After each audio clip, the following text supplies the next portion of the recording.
here today, obviously, to just 300 billion is being invested into the Gauteng economy. We are here to look at what those opportunities are, what space can we create for ourselves, and also just to be part of the growth and development that's taking part in the province and in the country. Well, unemployment is a national challenge for all of us as a country, and provincially it's very important for the government to be able to take care of that. Gauteng is the heartbeat of the nation, economic heartbeat of the nation, so it's important that Gauteng addresses that. I'm not sure exactly what percentage of people are influxing into Gauteng looking for opportunities every day. So conferences like these make it possible for investment into the Gauteng economy, jobs will be created, and people will be gainfully employed. Do you think in the near future, is this going to be helping the residents of Gauteng if they keep on happening like this? Or should we move maybe one stage at maybe in a Soweto kind of a location? Listening to the conversations that were happening up until now at break, you can hear that these are confirmed projects. The MEC spoke about confirmed projects, so this investment is going to happen. And if you look at the work that Invest SA and Invest Gauteng One Stop Shop does, these are SEZs dotted around Gauteng, and these include the townships as well. So places like Soweto will benefit from conferences like this. Maybe just before I let you go, in terms of the investors, do you think we have attracted more investors globally? South Africa is a well-known destination. I think since 1994, government has spent a lot of time and effort into marketing the country economically. So yes, investors know us, they know our policies. And FDI is always following policy stability and all of that. But it is about what message are we sending out and how we're doing it. And companies like myself assist governments in being able to communicate these kind of messages and take them out to the world. Also, maybe when you're looking at women that are quite doing well like you, this is going to be one of the conferences that it can even encourage some women out there to come and join this kind of conferences. You know, women participation in the economy is still pitifully low if you look at it in terms of rands and cents. So that really needs to be improved. We need to have more women who are really benefiting and taking out the money from the economy. So conferences like these, a certain percentage needs to be ensured that it is invested with women and taken care of for women. Mr. Honorable Funzi Ngobeni, Gauteng Provincial Legislature, could kindly please just tell us more about this conference? What difference is it making in terms of the businesses and our townships? Yeah, look, I think this is a good initiative by the provincial government, the economic development in particular, and the MEC Maile. We welcome this initiative. I think it's very important that the private sector and the government needs to obviously work together to really try and fix our situation when it comes to infrastructure, for example, but also generally when it comes to the economy of Gauteng. I think one cannot do without the other. Government is important. They are the largest procurer of goods, but the private sector are the ones that have got skills, they've got capacity in terms of capital to invest into most of the things that we need. So I think this conference is it's actually important, but it's also timely as we go into the new budget, as we go into new programs that will be coming with this new budget. So we welcome it, and we wish that it will not just be talk, but it will also be results. And these results needs to be results that will make an impact into the lives of our people in the townships, in informal settlement, but it also make a difference in the life of small businesses that are running in townships, that are running across the province, so they can also benefit from what will happen here. In terms of attracting the investors that are from abroad and globally, do you think we have done well, as this is our first time doing this? Yeah, look, I think South Africa is it's a great country to invest in.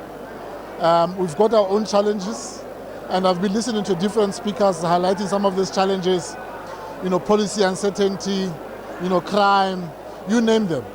These are challenges that we all know about. We just need a government that has a political will, which seemingly this province is starting to really realize that they need to put their foot down, be decisive, and be able to show that they do have that political will. I think with that, you will see investors coming into the country, investing, and with that investment, more jobs will be created. You know, there'll be more opportunity for small businesses, and the province will start, flourishing, and will start actually gaining its prominent position, because we can't be defeated by provinces like the Western Cape and KZN. We need to continue to be the gateway into Africa, and for us to be able to do so, we need to work with the private sector. We need to attract investment from across the world, whether it's in the West, in the East, it must come.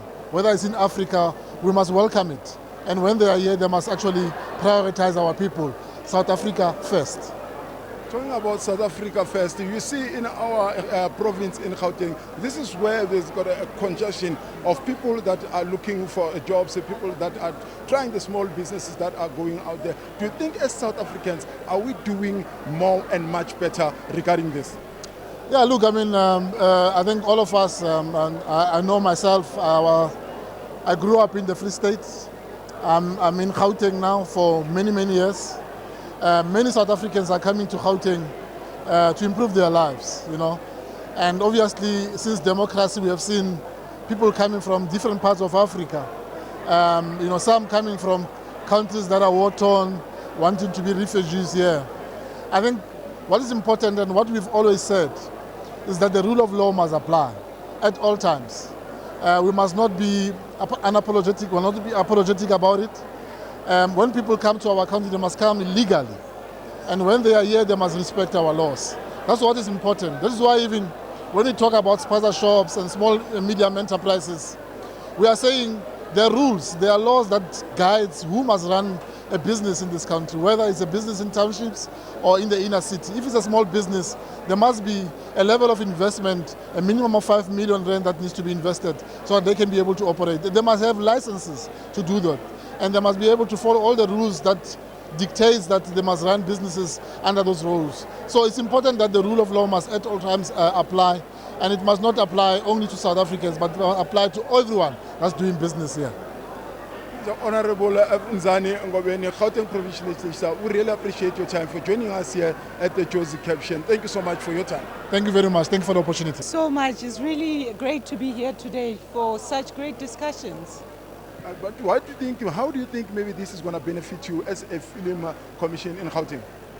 You know, the creative industry has been earmarked as one of the industries that, if we put in enough investment, will grow in big levels. And as such, this is an opportunity for the Gauteng Film Commission to look into investors, to create market access, to invest in film in Gauteng, to make sure that we have film fund that will enable the creatives to create products that will not only end in the South African market but global market. So for us, this is an opportunity for access, this is an opportunity for funding, this is also an opportunity of great collaboration with other continents, other countries, as well as part of our bilateral agreements with other countries from South. Talking about collaboration, do you think as South Africans, in terms of attracting investors, have you done well since this is our first time? Well, we are making headway. We have had conversations with different partners, but this particular event is allowing us now to move from just discussions but to commitments. I'm glad thus far the engagements that I have had, we will be able to announce in the coming weeks some of the concrete investment that we'll start seeing coming into film in particular. So I'm very excited about this platform and the ability to be able to implement some of our policies. In our previous conversation, when we were talking Gauteng Film Gauteng Film Commission, you've mentioned more about the youth. Do you think this is also going to benefit the youth? You know, we have to look into categories like women-led filmmakers, youth filmmakers, but also we need to look into the emerging categories of filmmakers, because we need to have sustainability and grow the filmmakers. And I am confident that part of the investment will enable us to grow that particular market. As a woman in this today's conference, do you think this is going to be in the future attracting most of the women that are quite doing well out there? I believe so. Part of the discussions that are happening are looking into investment in women-led companies. So I am quite excited about the intention, about the commitment, particularly in the creative industry, because this is an industry that has a potential to grow and increase our GDP. So I'm particularly very excited.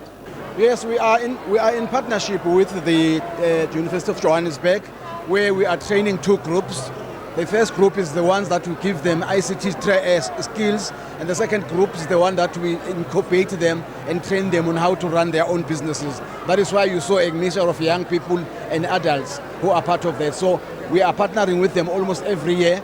We are spending more than 30 million rands to train young people, as you have seen when they graduated there. That's what the program does. Now, MEC, we know for the fact that there's lots and lots of young people trained under digital platforms and all that. But do we have a way of placing them into government structures for them to do digitalization of documents and all that? There are those that we are absorbing into government departments, but most of them are being poached while they are in training by the private sector. Yes. How do we see to it that we kept that maybe in a situation of saying you have to serve the government 2 years or so, then after that you are free? Well, as you know, we don't have that big staff component. We can't absorb all of them. As much as we'd like to do that, but because of financial constraints and budgetary cuts, we can't absorb everyone. We are happy that the private sector is really taking them, and we are contributing in reducing the unemployment of young people. Something that you've shown passion in, the panic buttons and all that, you're driving it 100%.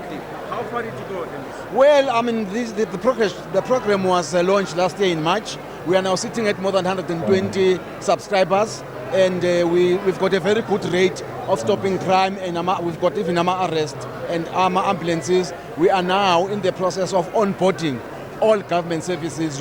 We are piloting with the city of Johannesburg, the Johannesburg Metropolis. We have onboarded 100 of their cars. We are doing the same. We will be signing an MOU with all municipalities so that we onboard all three services, all your Metropolis, all your ambulances, and all your fire brigades. Let me pick your brain on this one, MEC. Yesterday, hardly 24 hours, we've seen how the government of national unity had its own problems, and we saw finally the budget being adopted. How do you feel as in Karofa, seeing to it that programs are going to go well after the budget has been adopted? No, we are very happy. Remember, we were between a hard place and the rock because, one, if we did not have a government of national unity, we will have a 2% VAT increase. The fact that the ANC is no more governing with it on its own, we ended up at 0.5% of the VAT, because it was between increasing the VAT or go and borrow more and plunge our country into more debt.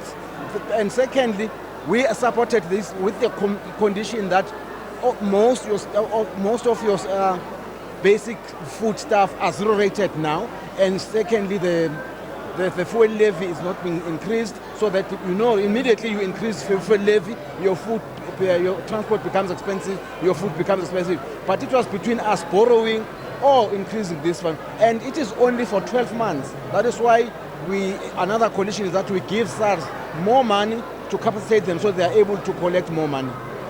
The passing of the budget, I'm still on it. What does it mean to your political party?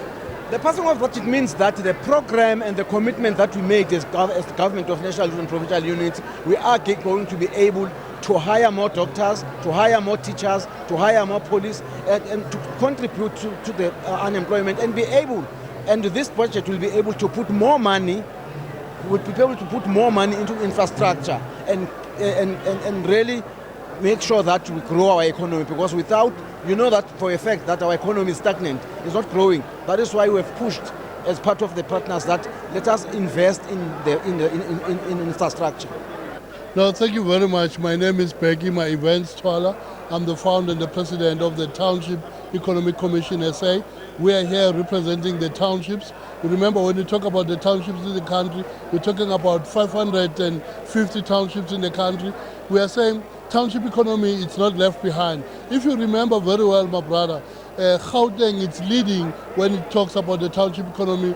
In 2022, we've launched what we call the Township Economy Development Act, which is TIDA. That is why we're here, making sure that the TIDA is implemented. In your view, how do you think this is going to improve the economy of the township SA?